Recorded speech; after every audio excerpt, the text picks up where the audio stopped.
Good morning, students. Today we are going to discuss the chapter The Best Christmas Present in the World from your book Honeydew. So, before we read, let me tell about the writer. The writer of this chapter is Michael Morpurgo, and the writer is known for writing stories and novels about children. And he also writes some stories related to World War First. And we have got one such story in which he told about World War First. So this story, it is actually a war story against the backdrop of Christmas. And Christmas, as all of us know, it is a festival marked by a family reunion, exchange of presents, and a universal brotherhood. So it is a good festival, the Christmas. And the background, it is as I have already told you, that it is a war story, and the background is Christmas. So what the writer wants to say, the writer wants to make us believe that war is not the solution of anything. Okay, so before beginning, let me tell you about the main characters of the story. Number one, the first character is Jim McPherson. Jim McPherson, he belongs to the British Army, and as I have told you that it is the war between two nations. So the story is of World War First, and it is told that two armies are against each other, the armies of British and Germans. So first character Jim McPherson, he belongs to British Army. He's a brave person, open-hearted, and a courageous man. And he got died. He was martyred in the World War First. And the second character, his wife, named Connie McPherson. She is a 101-year-old lady portrayed here. Okay, and is a lady who had been waiting for her husband for years. And the third character we have got, it is Hans Wolf, and another soldier, but it belongs to the enemy camp. Okay, he belongs to the German army.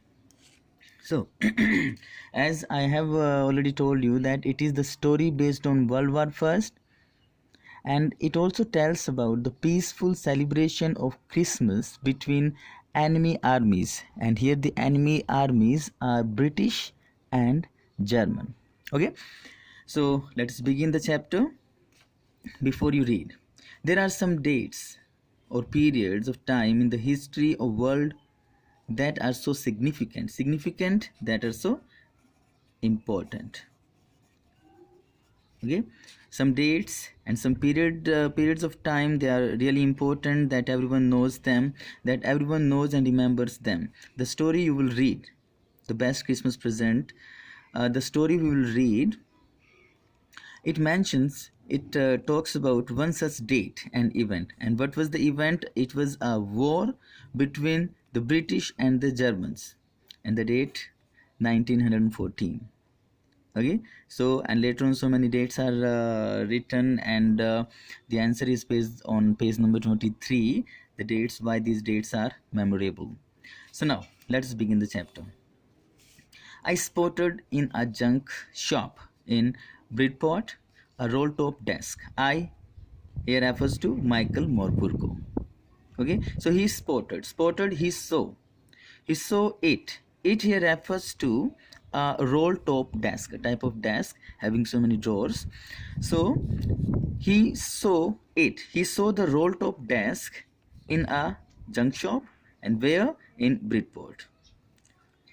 The man said, the owner of the junk shop, he said it was early 19th century. It was made in early 19th century. But the roll top desk belonged to the early 19th century.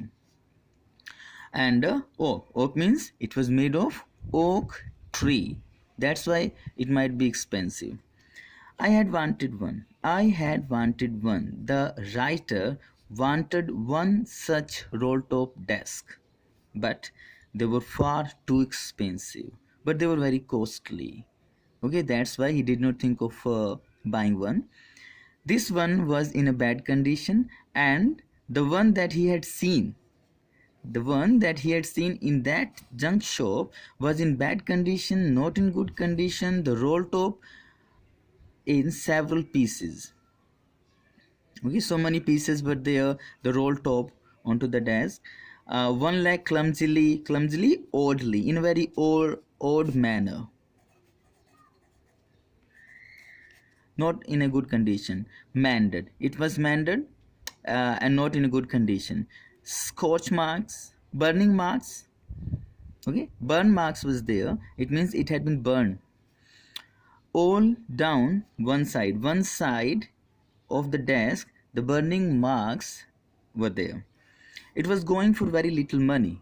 So that's why the writer thought that it will not cost him much. Why little money? Why did it not cost him much? Because it was not in a good condition. Burnt also, the roll top in several pieces as well. That's why I thought that he will not have to pay much for that. I thought I could restore it. Though restore means to get back something, but here restore is, it is written here repair. Okay, so it would be a risk. Okay, I thought I could restore it. Why? Because it will not cost him much. So it would be a risk, a challenge. It is a risk also to buy it. Okay, it is a challenge for him. What challenge? Challenge for him to mend it, to repair it. But I had to have it. Have means I had to possess it. But he wanted to possess it. He wanted to buy it.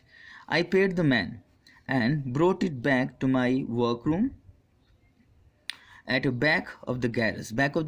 He took that roll top desk in order to repair it. I began work. He started working on it on Christmas Eve. It was Christmas Eve and he started working on it. He started repairing it. I removed the roll top completely and pulled out the drawers. Okay, he pulled out all the drawers and he removed the roll top completely from that drawer, from that desk. The veneer, it is outer layer, we might say. So it is written here, a thin layer of plastic or decorative wood on furniture of cheap wood. Okay, a decorative layer on to the layer of the wood. So the veneer, so the upper layer had lifted almost everywhere. Okay, why? Because it is already told that it was not in a good condition. It looked like water damage to me. Both fire and water had clearly taken their toll on this desk. To take the toll, it is like an idiom. So to take the toll on means damaged. Taken the toll on means damaged. So what damaged the roll top desk? The desk was damaged by fire and water as well. Okay, so the last drawer was stuck fast. So he was trying to open the drawer, but the last drawer that he was trying to open, it was stuck fast means it was shut very fast. It was closed. So I tried all I could to ease it out gently. So he tried gently to pull it out, to easily pull it out so that it should not be damaged. In the end, I used brute force. Okay, but he could not do it easily. He could not open that drawer easily. He had to use force, and that is brute force. It means much force he had applied onto that drawer. I struck it sharply. Struck, second form of strike. So he struck it. He gave it a blow sharply with the side of my fist. Okay, he hit the drawer with the side of his fist and the drawer flew open, and when he struck it, it flew open. It opened to reveal, and what he saw when the drawer opened, what he saw, it revealed, exposed. It showed him. And what did it expose, or what the door contained? A shallow space. Shallow means not very deep. Shallow, not deep. Okay, so what he saw that there was a space that was not very deep underneath. And what was there? It was a secret drawer. Okay, there was another drawer. Here it is portrayed here. There was another drawer in that drawer, and it was a secret drawer. There was something in there. There was something in that drawer. I reached in and took out a small black tin box. And what was there in that box? It was a small black tin box. A small black tin box was there in the hidden drawer, in the secret drawer. Sellotaped, and it was taped all over. To the top of it was a piece of lined note paper. Okay, there was a piece of note paper, lined note paper onto that, and stuck by the sellotape, and written on it. And what is written there in a shaky handwriting, not very clear, shaky, not neat and clean. Okay, so in a very shaky handwriting, what was written? Jim's last letter, received January 25th, 1915. Okay, so the letter, there was a letter here, and the letter was received on January 25th, 1915. Okay, it was sent by Jim McPherson, as I have already told you about, and on 25th January 1915, to be buried with me when the time comes. Me. And what does me refer here to? Me stands here to Connie McPherson, the wife of Jim McPherson. Okay, it means Jim had sent this letter to her, and she had saved this letter for or to be buried. She saved this letter for long, and she wanted that this letter should be buried with her when the time comes. When the time comes means when she dies. When she died. Okay, with her dead body, it should be buried. I knew as I did it that I knew, the writer knew it, as I did it, that it was wrong of me to open the box. Okay, it was not good. It was immoral. It was immoral to take out some secret things of others, to reveal the secrecy of others. It is not a good thing. And there was a letter, and to read others' personal letter is not good. And he knew it. The writer knew that it was wrong of him to open the books, but curiosity got the better of my scruples. Scruples means moral agitation.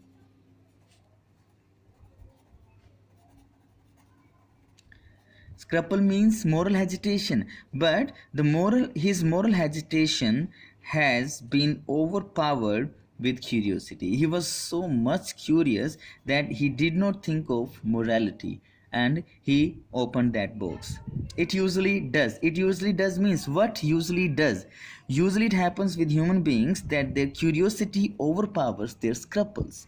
Okay, out of curiosity we do such things that is immoral to do. And here is happening the same thing. Inside the box there was an envelope. Inside the box there was an envelope. Okay, the address read, and what was written there? Mrs. Jim McPherson. Okay, it means this letter was for Connie McPherson, Mrs. Jim McPherson, Connie McPherson, 12 Copper Beaches, Bridport. This is their address, Dorset. I took out the letter and unfolded it. He opened that letter. It was written in pencil. Okay, the letter was written in pencil and dated. And what was the date? It was December 26, 1914. 1914. The letter was written December 26, 1914. It was received 25th January 1915. So this was the first part of this, and in first part what we are told, we are only told that the writer has got a letter by Jim McPherson to, it was for Connie McPherson. Okay, the rest of the parts, second and third part, because in the second part it was the letter, what the letter reads to us and what was there in that letter, it is written, and in third part the writer is going to deliver that letter to Connie McPherson. Okay, so we have read the first part only. Try to revise it, read it fully, and in the next video you will have the second part. Thank you.